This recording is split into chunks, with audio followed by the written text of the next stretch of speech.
پرویز الہی نے تو پھر یہ، لیکن مجھے نہیں لگتا کہ پرویز الہی اسمبلی توڑیں گے۔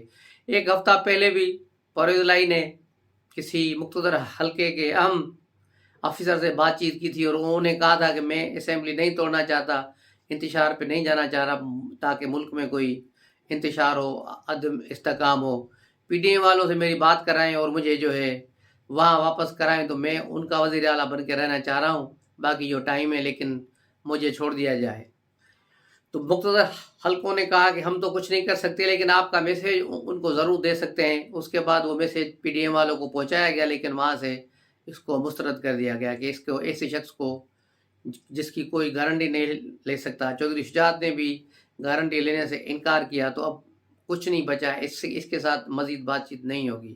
تو یہ ڈرامائی صورتحال تھی 3 دن پہلے کی، لیکن آج کی صورتحال جو یہ ہے کہ آج بھی ہو سکتا ہے اسی فارمولے پر کوئی بات چیت چلے کہ پھر پرویز الہی وزیر اعلیٰ رہیں لیکن پی ڈی ایم کے رہیں تاکہ اسمبلی نہ ٹوٹے۔ اسمبلی بچانے کے لیے ہو سکتا ہے پی ڈی ایم پرویز الہی کو رکھنے کے لیے تیار ہو جائے، لیکن دوسری طرف پرویز الہی نے جو 4-5 مہینوں میں جو گند مچایا ہے، جو کرپشن کی جو ہے بڑی داستانیں چھوڑی ہیں، اس نے سب کو چوکنا کر دیا ہے۔ خاص طور پہ ریاست جو ہے اب خود حرکت میں آئی ہوئی ہے اور پرویز الہی کی پوری فیملی کو جو ہے باہر جانے سے روکا گیا ہے۔ 2 دن پہلے بھی مونس الہی کی بیوی کو ایئرپورٹ سے واپس کر دیا گیا تھا اور ہو سکتا ہے 1-2 روز میں پرویز الہی کا نام بھی ECL میں آ جائے۔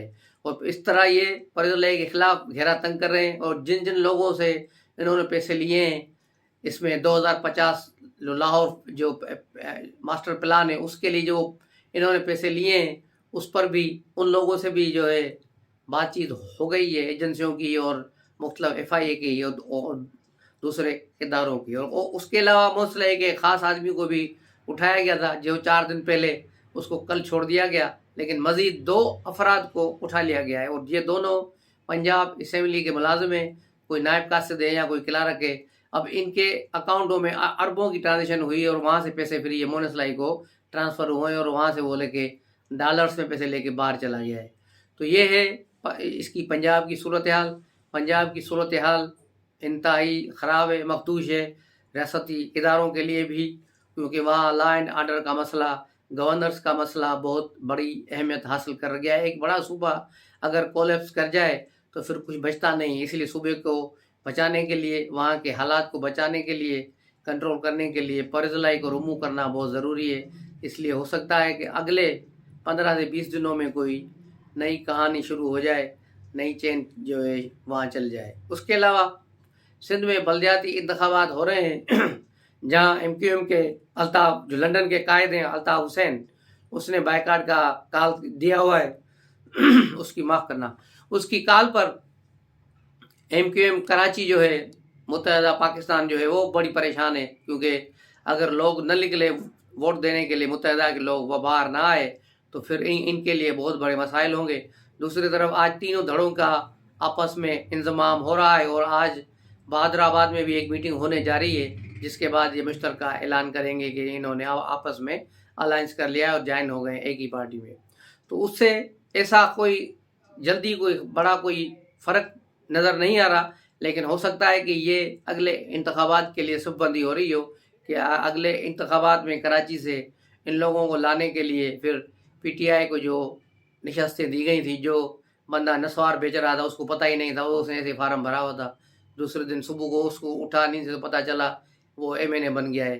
تو اس طرح PTI سے کراچی کے MNA بنائے گئے تھے، تو اب ان کو لپیٹنے کا ٹائم آ گیا ہے۔ اس کی جگہ پھر MQM کے لوگوں کو مصطفیٰ کمال، فاروق ستار اور یہ لوگ جو ہے آپ کو اگلی اسمبلی میں نظر آئیں گے۔ ان کو بڑے اہتمام کے ساتھ تیار کر کے وہاں لگایا جا رہا ہے۔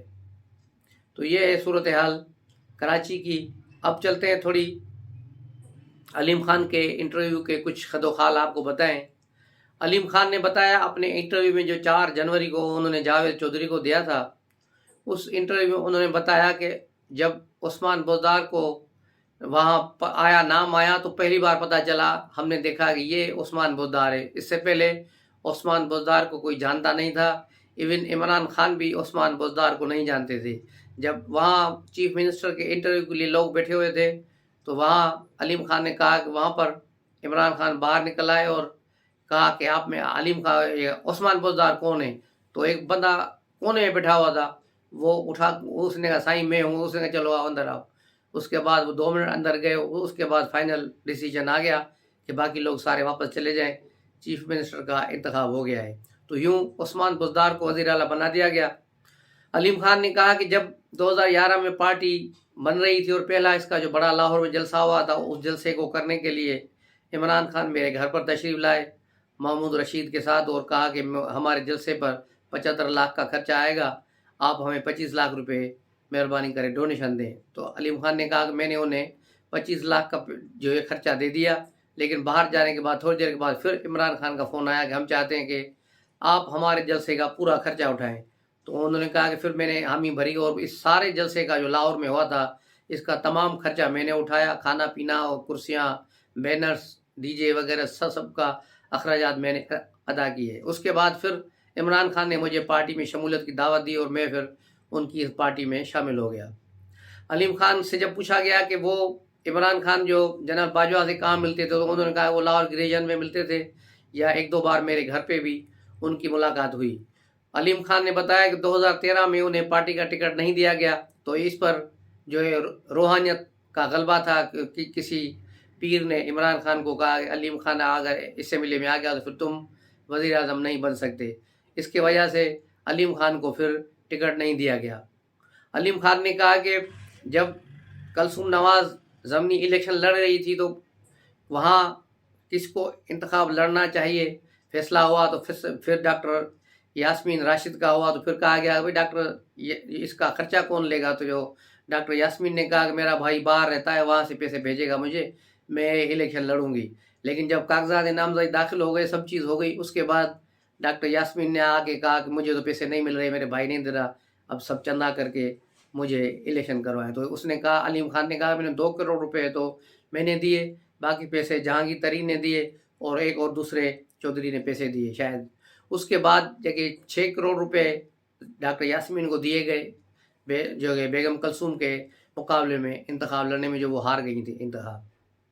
2014 کی پھر ہوئے ریحام خان کی شادی کا ذکر کرتے ہوئے انہوں نے کہا کہ انہیں معلوم نہیں تھا کہ عمران خان اور ریحام خان نے کوئی خفیہ شادی کر لی ہے۔ ریحام خان ایک دن میرے گھر پر آئی اور اس کے بعد جانے کے بعد پھر علیم خان کی بہنیں مجھ پر ناراض ہو گئی اور غصہ کرنے لگی۔ تو پھر میں نے عمران خان سے پوچھا کہ یہ کیا ماجرا ہے، ریحام خان میرے گھر آئی ہے تو تمہاری بہنیں مجھ پر ناراض کیوں ہو رہی ہیں؟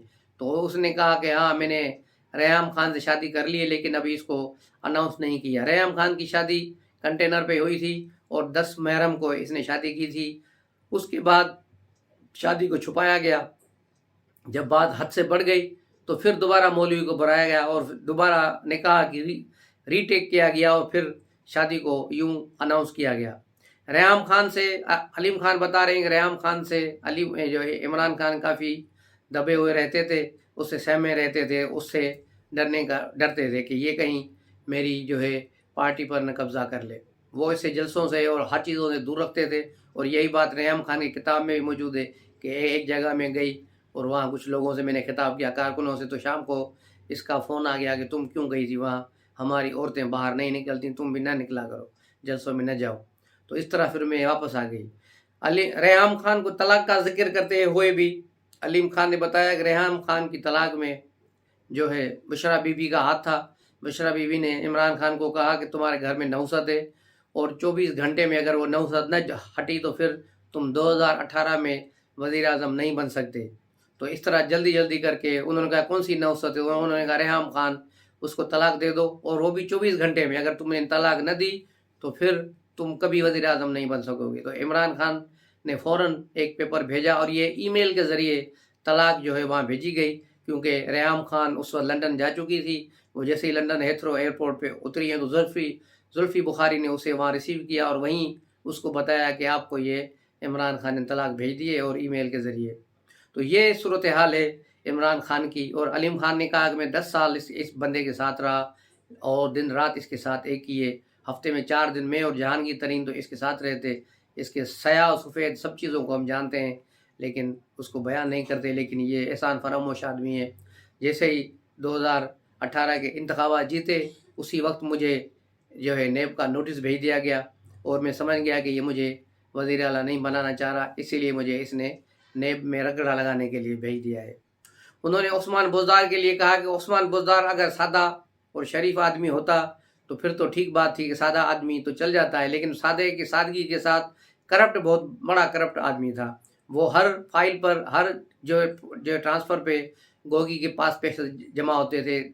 ڈپٹی کمشنر اور جو ہے ڈی پی او وغیرہ کو 3-3 کروڑ روپے میں 6 مہینے کے لیے اپائنٹ کیا جاتا تھا اور کہا جاتا تھا 6 مہینے میں اپنے پیسے نکالو اور کما لو، اس سے زیادہ اگر ٹائم لگا تو پھر دوبارہ بولی لگے گی، پھر جتنی پیسے دینے ہوں گے پھر آپ نے دینے ہوں گے۔